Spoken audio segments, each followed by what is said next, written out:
This episode is brought to you by my very first book, The Fifth Vital Sign: Master Your Cycles and Optimize Your Fertility. With over 1,000 research citations, it is the most comprehensive resource on fertility awareness and the menstrual cycle to date. The Fifth Vital Sign is available for purchase on Amazon in ebook and paperback formats. Audio is coming. And you can grab the first chapter for free over at fertilityfriday.com/vitalsign. That's fertilityfriday.com/vitalsign. This is the Fertility Friday podcast, episode number 246.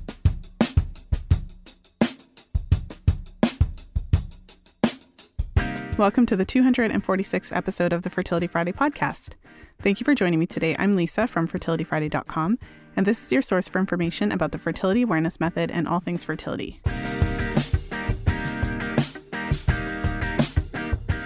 I've got a great episode to share with you today. In today's episode, I'm sharing my interview with Amanda Laird, author of Heavy Flow. And in today's episode, we're talking about the menstrual taboo. You know, periods have really had a lot of attention and limelight in the media. That's something I've been talking about quite a bit, just in general, that the landscape has really changed when I, first discovered fertility awareness and first started talking about the importance of healthy menstrual cycles and learning how to track and chart your menstrual cycles. It was really different because the whole world wasn't talking about periods. Now, maybe that's just my Instagram feed because, of course, there's going to be a lot of talk about periods in my feed. But there definitely is a movement happening now where more and more women are really talking about the importance of menstruation. And in many ways, it's like we have to fight to menstruate, which is completely bizarre, but true. And so I'm excited to share today's episode because we get into some of those taboos and what it means to be a woman, even in the workforce, and what it means to have a menstrual cycle and just how to kind of manage all of that. So really fun and informative conversation with Amanda. So before we jump into today's episode, I wanted to share one of the reviews that one of my readers left for The Fifth Vital Sign on Amazon.com. And so this review is from Elisa. She writes, and I hope I'm saying your name right, Elisa. So she writes, "This woman changed my life. Lisa's book is a great read, written in a conversational style full of clear, no beating around the bush information, but with everything backed up by scientific citations. Everyone, male or female, deserves to know this information from an early age, and Lisa's book is a great contribution in that direction. I highly recommend it." Thank you so much, Elisa. I can't tell you how incredible the response has been for the Fifth Vital Sign. It's always an interesting and special process when you're putting something out in the world, and I really appreciate all of you who have just been, helping me to get the word out. So posting about it on social media, tagging me on Instagram. For those of you who've purchased the book, I've had a lot of you throw up pictures and just to really share and get the word out about how important healthy menstrual cycles are. So I really appreciate all of you, and thank you, Elisa, for your awesome review on Amazon. The Fifth Vital Sign is available on Amazon in both paperback and ebook formats. Still working on the audio. I'm starting to feel like a broken record there, but it definitely took about 3 times as long as I thought it did. So I think that's just a little bit of, as a podcaster, I was like, this is going to be easy. I already do podcasts, but I've learned and been very humbled by the process of making an audiobook. Making an audiobook is actually not the same as making a podcast episode. So working on that, really excited to share, and of course, I'll let you know when it's available. And of course, you can grab the first chapter of The Fifth Vital Sign over at fertilityfriday.com/fifthvitalsign. Now let's jump into today's episode with Amanda.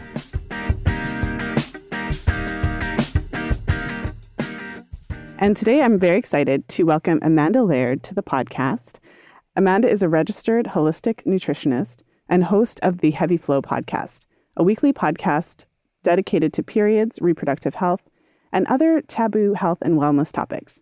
Amanda is also the author of Heavy Flow, Breaking the Curse of Menstruation, available wherever books are sold. And she lives in Toronto. So she's local. So in today's episode, we're going to be talking about her new book, Heavy Flow, and basically what prompted her to jump into the world of periods and all things menstrual. So welcome to the show, Amanda. Thanks, Lisa. Very excited to be here. Well, thanks for coming on the show, and congratulations on your new book. I know how much work that is, so I completely understand. So just tell us a little bit about what brought you into the field and basically kind of inspired you. How long have you been doing the Heavy Flow podcast now? About 18 months. Okay. So yeah, I want to hear about what inspired you to kind of start down this journey and start your podcast 18 months ago and then write the book as well. Yeah, so I am a registered holistic nutritionist. And so I went to nutrition school, and I'd always been interested in, sex and reproductive health and bodies. And when I was in nutrition school, that was the first time that I really was presented with the idea that your period didn't have to be a curse, right? There were actually things that we could do with nutrition and lifestyle changes that could help to ease the pain of menstrual cramps or could help manage diseases like PCOS or endometriosis. And so that was a huge light bulb moment for me. And I knew that when I was going to go to, or when I knew that when I was done nutrition school, I wanted to see clients specifically for hormonal and menstrual health. That was something I became very passionate about. So I finished nutrition school when I was 38 weeks pregnant. And in Canada, I had a nice, generous mat leave. So I left my corporate job and had a year off and to care for my child. And I knew I wasn't going to go back to corporate after that 1 year mat leave. And I really wanted to make a go of building my nutrition business. So I started to see clients, and I was also kind of working freelance, doing some corporate writing. And by the spring of 2017, I was just so burnt out, trying to build this nutrition business, trying to take on freelance clients, and also trying to live in this world where it became very clear that it was, not kind to women. This was after the US election, which even though, we're Canadian, had a lot of impact north of the border as well. And I had been to the Women's March and was just feeling very fired up about this. And when I was spending time with my clients, I noticed that we weren't talking about food. I wasn't explaining how, changing your diet and focusing on anti-inflammatory foods would help to ease the pain of menstrual cramps, because nobody knew how their body worked in the first place. So people didn't understand their menstrual cycle. People didn't understand that it was a vital sign and that it was an important, function and part of your physiology beyond reproductive health. So I'm spending all this time with my client in my client sessions talking about that and not actually getting to the nutrition stuff. And when I followed the kind of red thread to think about, wait a second, this wasn't one client. It was literally every client that I was working with, that I was having these same conversations. I really realized that this lack of knowledge and education and awareness of our bodies and how it works and how it plugs into, our use of hormonal birth control and our use of, toxic products were all linked together, and that it was, by design that we're not taught about our bodies.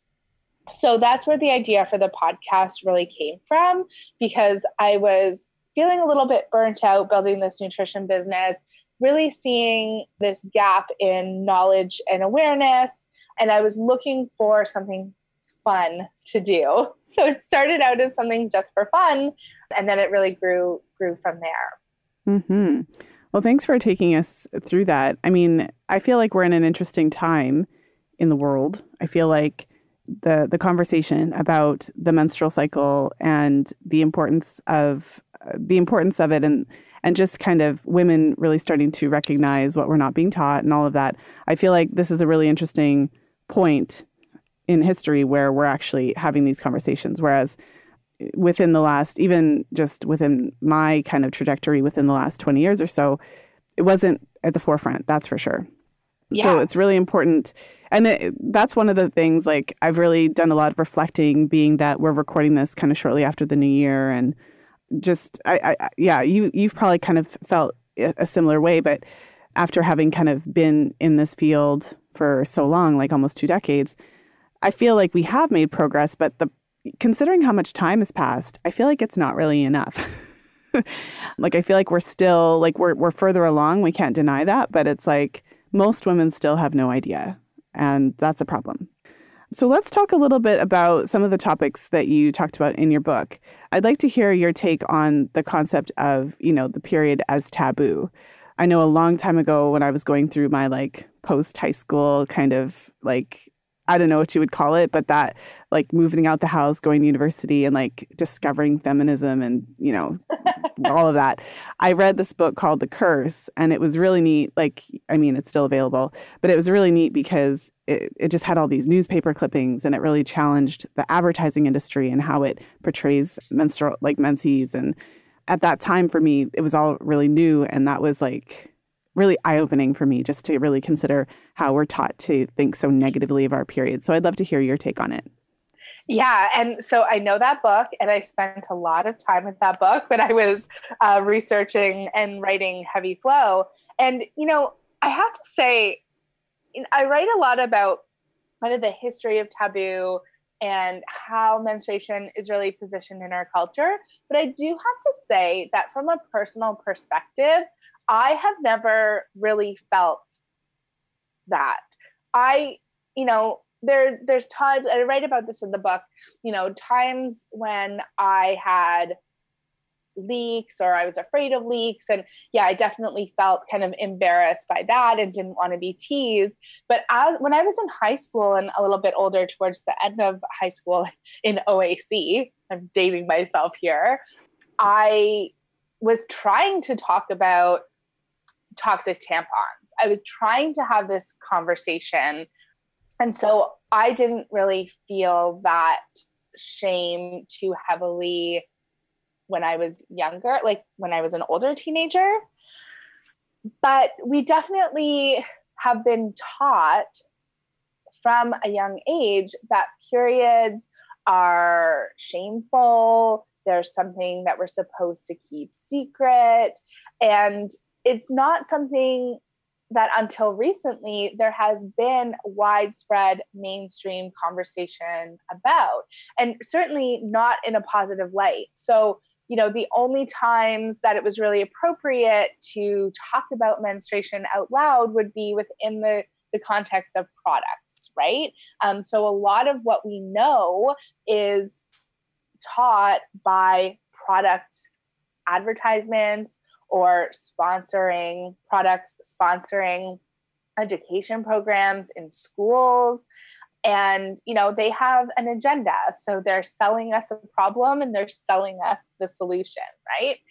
And then certainly a lot of the talk is negative, right?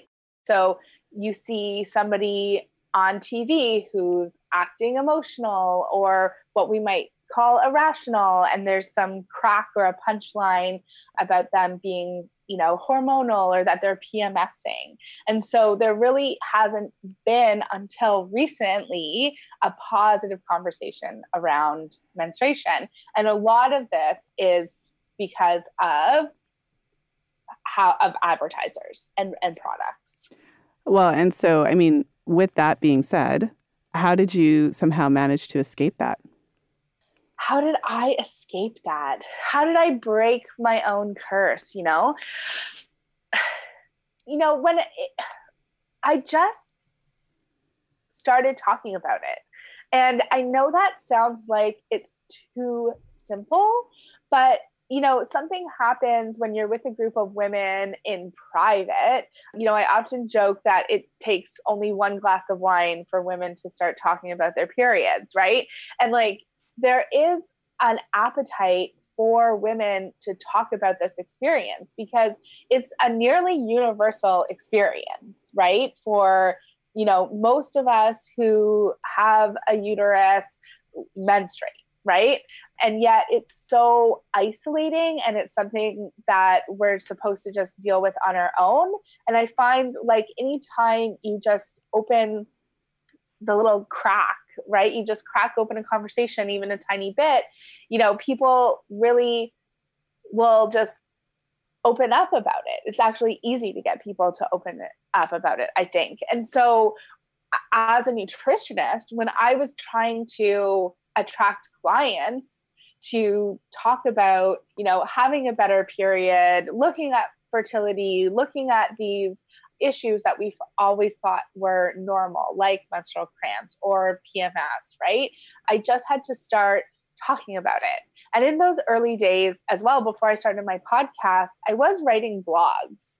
And I think part of the reason why things took off with the podcast and not with the blogs was because people didn't want, people were coming to my website and reading it, but they weren't sharing it or liking stuff on Facebook, all the little marketing things that you actually need to have happen in order to grow your business. And I think it was because that shame and taboo were keeping people from liking or sharing or, posting about my blog posts. But there's something with the podcast, and I'm sure that you can attest to this too, right? When we're talking about these very intimate topics and we're talking about these issues that are supposed to be kept private, when you're listening to a podcast, it actually does feel private, right? Because when somebody is in your headphones, it does feel like a conversation just between friends. And so I think that act, the medium of podcasting has lent itself very well to, opening up that conversation because it feels very intimate and personal. Mm-hmm. Well, I mean, I asked how you were able to escape the wrath of kind of the period negativity, because I know for myself, I mean, I didn't particularly like my period when I was a teenager. And when I was a teenager, in high school, I didn't talk to my friends about my period at all. I don't think ever, really. It was just this kind of, I don't know if things are different now. I think they probably are, but for some young ladies. But for me, as an actual teenager, I was so self-conscious of everything because that's kind of the age. And I wasn't comfortable talking about it. And I was petrified of, I remember one time, the Tampax commercials, they came out with this short Tampax, I forget what it's called now. It's been so long. And the girl in the commercial had it in this the small pocket of your jeans as opposed to the regular pocket. And I remember I was obviously pro advertising as well. So I remember I had my little Tampax tampon and I actually put it in the same pocket. And my peers, someone was like, look, she's got that thing and it's in the same pocket. So when my experience as a young lady in high school and in junior high was just that I really did feel like I was under a microscope because it's no one has anything to do, right? We just got nothing but time. And so everyone's super and everyone is also really self-conscious of themselves. So I felt like everyone was always picking people apart. And so I just remember being super, super terrified because it really would have been a negative experience if I had actually accidentally bled and people would have saw it. Those experiences for girls that I'm pretty sure everyone listening, there was at least one girl who had that experience in junior high or high school. And it was, this is what it is. It was really, really negative. So I thought it was really interesting that you kind of managed to escape that. Well, I have to say that even as a teenager, I wanted to have these conversations, and I was very interested in bodies and sex and how it worked, and health class was my favorite class. I loved learning about this stuff, and I wanted to talk to my friends about it, but they were like, that's weird, that's gross, I don't want to have these conversations, until we started to get a little bit older. And then who was the friend that could answer your questions about your yeast infections, or if your period was late, right? Or if something weird was going on with your period? That's when friends started to come to me, and I was I've joked that I was an amateur teenage gynecologist because I could always answer your questions, or I would have some knowledge around what was happening. So they did think I was weird at the beginning, and were always telling me to shut up about talking about this weird stuff. But then I have countless friends who benefited from my knowledge and experience as we got older. Well, I mean, it's so interesting. I mean, that's just the topic of taboo and how it is. I've said on the podcast many times that I actually believe that menstrual products should be available in all public bathrooms, just like toilet paper, because when I go to the bathroom, I don't have to think about, like, if I have to go, I don't have to think about bringing something to wipe myself, right? This is just standard policy procedure that we actually have, you know what I mean? The appropriate supplies provided to handle those things. And it really doesn't make any logical sense that 50% of the population menstruates for a period of their lives. And it's a normal, natural bodily function. So, why isn't it just in the bathrooms? And I think that if men had periods, it wouldn't even be a question. And so I agree. only recently it's come to light because, women who are not able to afford menstrual products or women who are like homeless, it's only recently come to light that, oh, wow, it's actually hard for them to find menstrual products. Well, duh. So I suppose we could close out this part of, the taboo aspect, but just curious if you have any kind of commentary on just the way overall that we treat periods in our culture. Yeah, well, I agree with you wholeheartedly, Lisa. I absolutely think that any public bathroom, that supplies soap, that supplies running water, that has toilet paper should also have some type of menstrual supplies in there too. And, you touched on the issues around access, but I think that this goes even beyond this idea that anybody who needs to have a tampon or a pad should have access to them. But it would go such a long way in normalizing it, right? Because if it's just a normal thing that you are seeing umpteen times a day, right? Every time you go into a public restroom, then that helps to make it just a bodily function, right? And we also have taboo around, other things that you do in the bathroom, other bodily functions, right? But it doesn't have the same kind of weight of shame and secrecy that menstruating does. And I think that, the access to products would really help with that. Mm-hmm.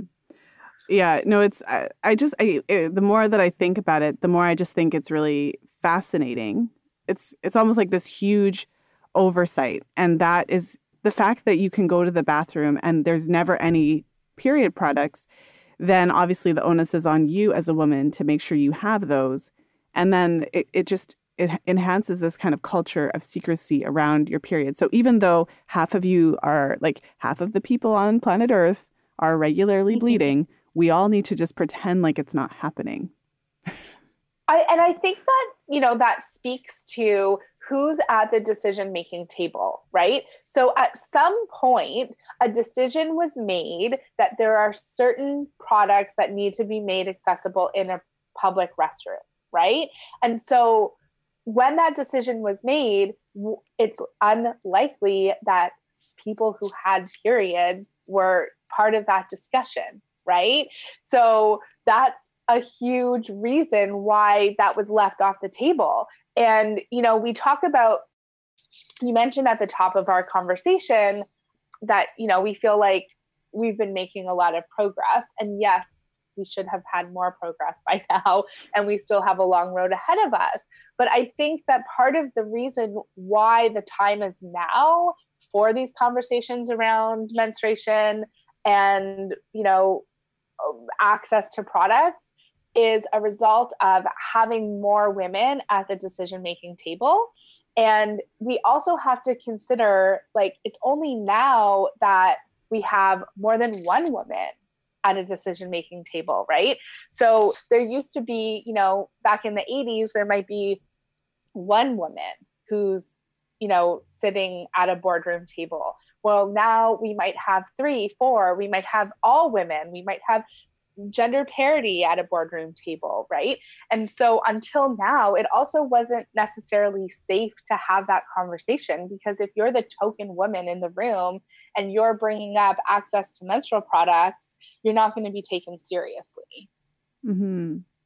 Well, I've thought about that a lot because so this is just like straight up conjecture, thoughts roll around in my head. But if you're a woman, kind of I suppose now I feel like now might be a bit of a breaking point, but kind of historically, if you're a woman that reaches a high position in a kind of a male dominated field, you didn't get there by embracing your feminine characteristics. And that too, right? And that exactly. So, well, yes, you might have been a woman in that high position. You still have to pretend like your period doesn't exist, right? Like Holly Grigswald does an amazing job of highlighting this in her book, Sweetening the Pill, right? And she talks about this, how we use the pill to suppress our menstrual cycles.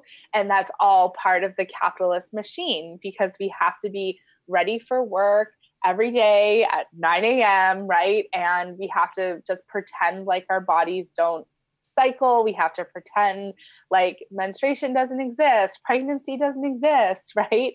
And the way that a female body is, ebbing and flowing and changing and fluctuating, day to day, cycle to cycle, there's no room for that in the structure of, capitalism.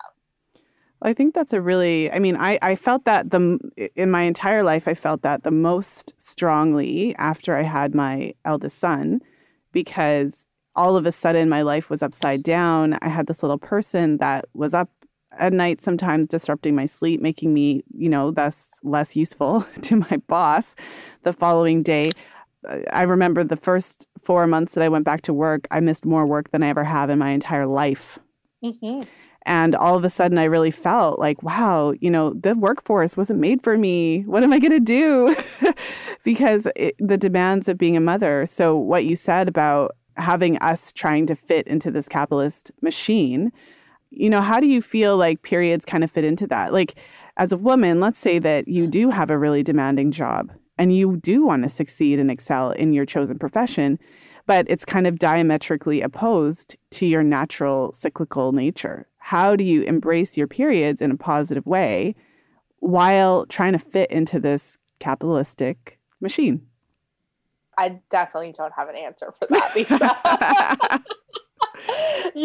This is something that I spend a lot of time thinking about. And, I don't have a good answer because, like you, right, when I had my daughter, like even before I had left my corporate job. So when I was pregnant and I'm in nutrition school, like part of the reason why I went to nutrition school was because I knew at some point I wanted to start a family. And I thought that being a nutritionist and having a nutrition practice would offer me more flexibility and freedom, because I had worked in the corporate world for many, many years. And I had seen how this sounds dramatic, but how cruel the corporate world is to mothers. And so I didn't even want to go there. It is cruel to mothers. It can be, I should say. It can be. Yes, it can be. And so I didn't even want to go there. And also back then when I was working in the corporate world, for most of my career, I had been taking hormonal contraception, right? And so I wasn't cycling. I wasn't managing my ebbs and flows and, the energy bursts that I have in the first half of my cycle and those kind of dips and lower energy, lower productivity times during my luteal phase that I have now and that I recognize now that I have natural cycles, right? So I don't have any good answers, but knowing what I know now and how I've arranged my life now to manage my family and my, domestic responsibilities and also my career, I choose to work part-time. I choose freelance work and the instability of freelance work because that just fits a lot better into that lifestyle. But I often question if I hadn't been taking hormonal contraception for all those years, would my experience have been the same? Because I was an amazing worker. I used to get up at 7:00 in the morning, and by 7:45, I was at my desk, and I would work until 5:30, 6:30, 7:00 every night. And I just worked all the time. I had no boundaries. I had no, there was nothing I couldn't or wouldn't do. And like, I was not a vice president of, whatever at a huge corporation. Like, I'm working in like junior to middle management positions through most of my career before I left the corporate world.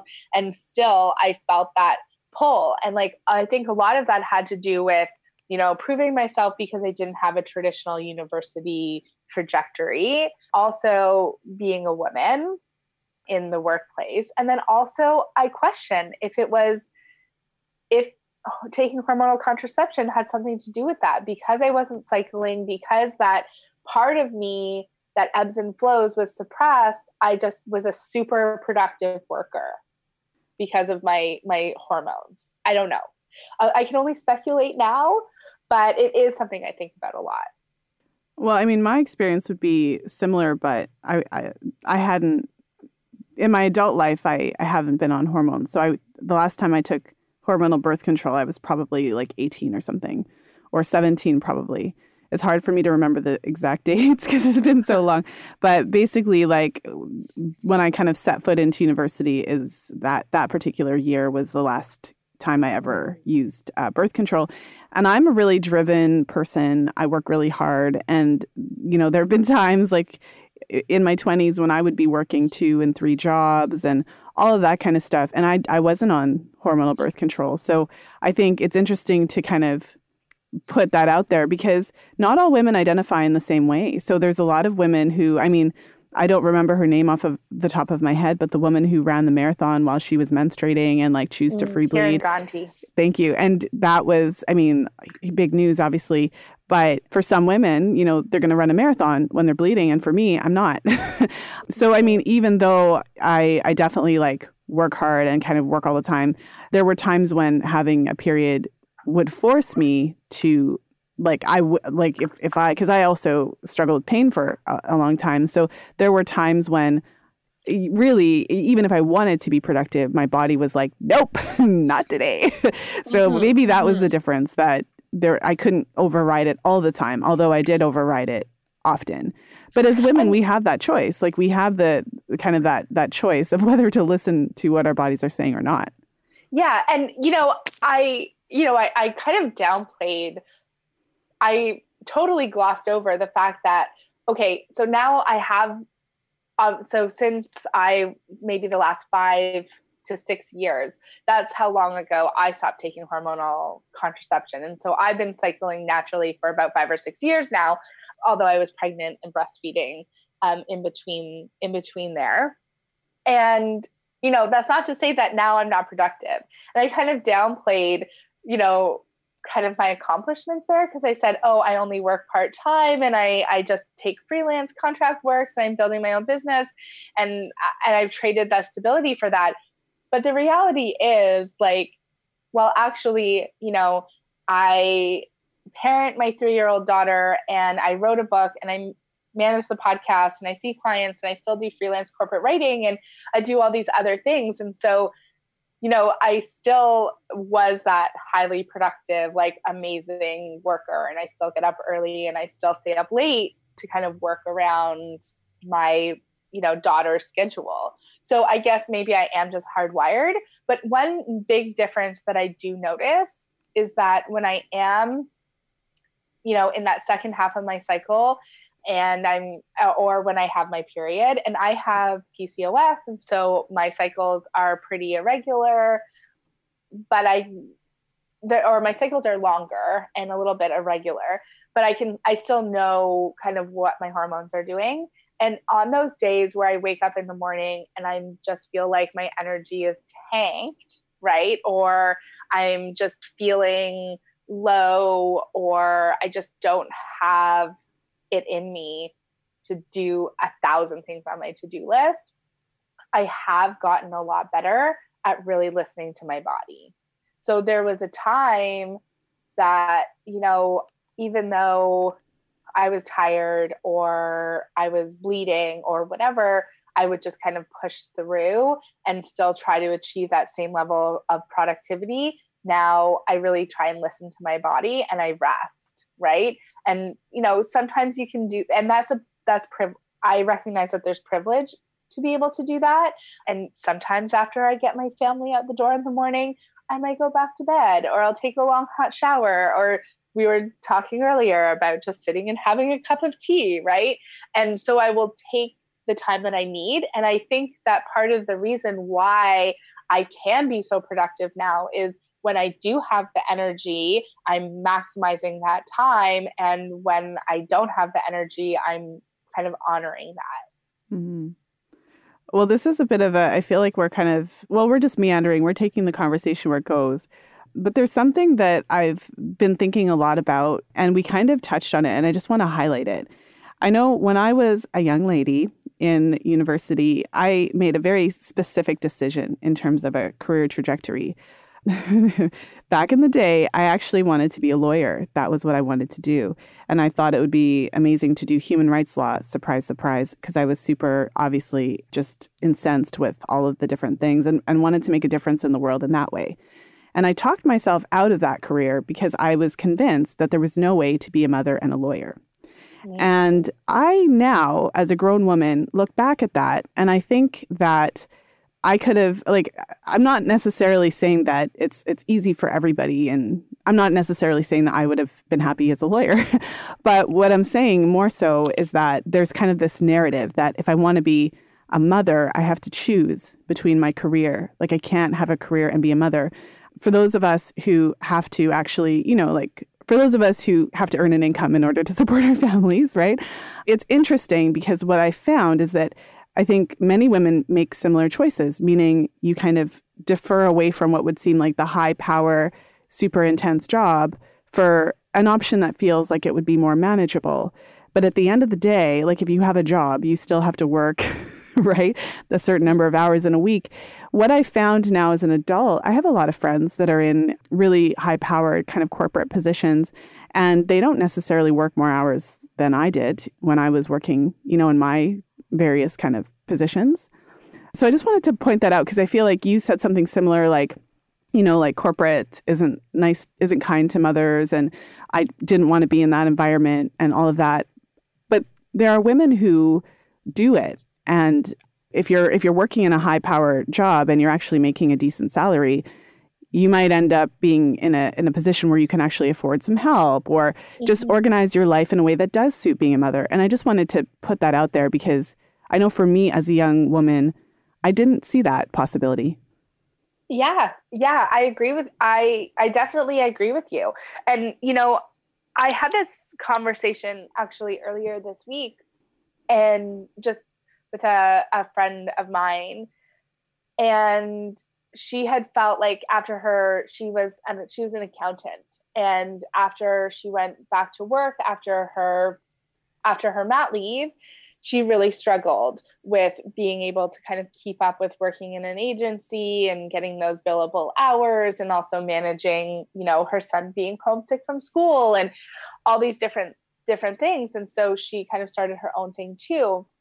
But what we were also talking about is something that is missing from the conversation. So, when we were younger, I think you're right. I didn't necessarily see examples of, you can be a careerist and you can be a mother and you can balance those things. And certainly there are people who are doing this every day. But when you bring up making a good salary and being able to afford help, right, and support and, childcare, somebody who could pick up your kids from school if you're not going to be home till 5 o'clock or whatever, you have family nearby who can put the kids to bed if you have a late night or you have to go to an evening event.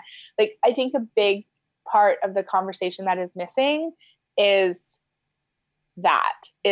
you're doing it, but what kind of help do you have? Mm-hmm. And then if you chose a different type of profession because you thought, okay, I'm going to have less responsibility, you typically make a lower salary, but you're still working the same amount of hours. Mm-hmm. And you're doing the second shift, right? Because and then you don't have exactly. And then you don't have the means to have somebody to come in and help you clean the house or whatever. And so I think it's a very interesting conversation to have. And that's why I wanted to just touch on it, because I feel like that comment that you made and the little conversation we had around that could have just dropped. And women would have just nodded their heads and be like, yeah, corporate is horrible for mothers. And even I said something like that. But then I was like, well, no, it's not. Because I actually, like, not for every woman. And as women, not every woman has the ability to kind of negotiate her situations. But a lot of women who find themselves in higher positions do have flexibility in that. And they are able to kind of work from home sometimes or organize their schedules in such a way that it suits their families and potentially work less because they make more. Well, and, I think that flexible work is really the key, right? And when we talk about how do we, make room for, cycling bodies, right? Right, exactly. In this corporate world, I think that actually flexible work is the answer, right? Because we need flexible work if we are suffering from the pain of endometriosis or fibroids or, something else that we might be having cyclical pain, right? We need flexible work to be able to go to the fertility clinic in the morning for cycle monitoring. We need flexible work if our child gets called home sick from daycare with a fever, or Exactly. if we want to be home at 3:30. And so this very rigid 9 to 5 corporate world, right? That's what we need. We need to make that more flexible, I think. Mm-hmm. Like we have to acknowledge that women have menstrual cycles, and we have to acknowledge, children, if you have a family, children, they're there and they're real. And every day I have to pick up my son from the bus stop at 2:57 every day. Yeah. And that has to happen. And if I was at work, then I would have to pay for him to be in aftercare, right? So it's just, I think as women, as more of us kind of start figuring this out, and I think that's what really the younger generation is going to be. Like they're going to have so many more kind of visual representations of how you can do this. There's not one way to do this. You don't have to give up your corporate career to be a mother entirely. Not every woman has to do that. And, we all have the option. So for some women, absolutely the career, like, you know what I mean? Like they don't want to have that type of schedule rigidity. But for other women, they want to have the freedom of having that income and to be able to find a way to create a life around having your career and being a mom as well. And what's the most interesting and sexist part of this conversation is that men never talk about having to juggle their career. Like, just ask a man in your life, how have you juggled having a career and a family? So there's a part of this conversation that's infuriating because, men have families too. So why isn't, anyone asking them about having children affected their careers? Oh, absolutely. And, I have this is something that I feel in my own personal life, and it comes up all the time, which is like another part of the conversation I think that's missing is that, women are making these decisions, right? So that men can stay in their jobs. Of right? course. Because, my husband works in television, and it's a very high pressure, deadline driven world. Right. And, he works freelance contracts. And so it's very competitive. And it's like, you can't call in sick because there's 10 other people lined up willing to do your job that will come in and take over for you if you can't come in. Right. And that's kind of the industry that he works in. And how many times have I said to him is like, look, I do my job so you can do yours, because it would be you. Like, you're not the one who's doing the daycare pickup. You're not the one who's staying home sick. Right. And so every time I have to take a step back from my career and building my business, I have to cancel my meetings today because my kid is home sick or whatever it is. Like, that's benefiting you. Yeah. Well, and these are all choices that we make. Life is not this like clear trajectory, easy, like right option, wrong option. And it's complex. And those are decisions every couple has to make if you're coupled, how to manage that. Who calls in sick when the kids are sick, right? But I mean, we've definitely covered a lot of ground. I feel like we went on a very interesting topic. I'm glad, meandered a bit, and I'm glad that we did. I feel like it was an important conversation to have.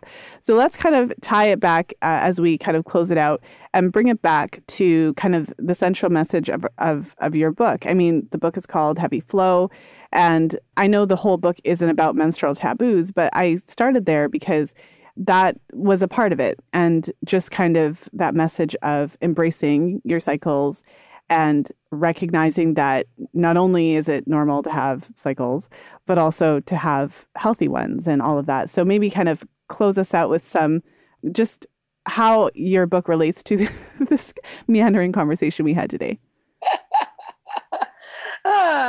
Well, it is all interconnected. It is all interconnected, right? I think, at the end of the day, what we are really talking about is women's bodies being ignored in the medical establishment, being ignored in, capitalist structures, and also just the way that we treat women and how women are positioned in our society. Like it, on the surface, it's like, wait a second, we're here to talk about periods. Why are we talking about like managing work and motherhood? But I don't really see those as separate conversations. I really do see them as interconnected.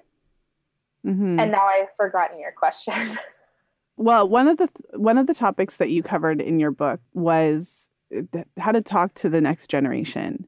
And that's something where, as women, when we discover this knowledge, one of the most common things that I hear is also, especially for women who kind of stumble across this knowledge in their late 30s, early 40s and beyond, it's often, oh man, I wish I would have known this when I was younger. Mm-hmm. And then for any woman who has daughters or will have daughters, they're just like more than thrilled and over the moon to be able to share all of this important wisdom, the next generation. So maybe that would be a good place to start, because I if you think about it, when you were a young lady, this conversation would have been a really interesting one for you to kind of peer into.